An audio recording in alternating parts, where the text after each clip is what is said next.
$1 million price tag on Bitcoin is too bearish. At least that's what Mark Moss says in a Binance presentation he gave in Abu Dhabi.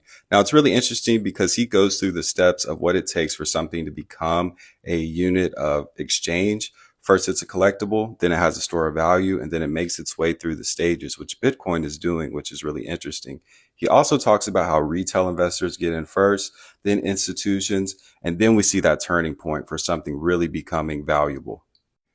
Once again, I think he makes some really good points here. And he said by 2030, we would really see the boom of Bitcoin. Do you agree? Listen in. Tell me what your thoughts are. But instead, history shows us this is what the reality will be. All right, now what's one more thing I want to overlay is it also overlays perfectly with money. If you go back through thousands of years of monetary history, you'll understand that money, as we know it, is both evolutionary and emergent. So it goes through 4 phases. Anybody read Safeteen's book, The Bitcoin Standard? You might understand some of this. So we've had lots of forms of money, from feathers, rocks, and seashells, and eventually gold emerged. And it goes from a collectible phase. Oh, look at this cool rock. Look at this cool feather, this cool seashell. Let's collect it.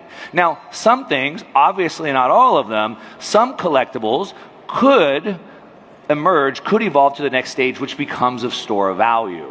Now, in this store of value phase, we see this today. Lots of wealthy people store their value in collectibles, fine art, old cars, paintings, Pokemon cards, baseball cards, whatever that may be. Now, if some of these store value assets have the right qualities, most of them don't, to be money, then it could potentially evolve to the next stage of medium exchange. Now, it has to be portable, divisible, durable, recognizable, etc. A Mona Lisa could not make a medium exchange because, of course, you can't divide it.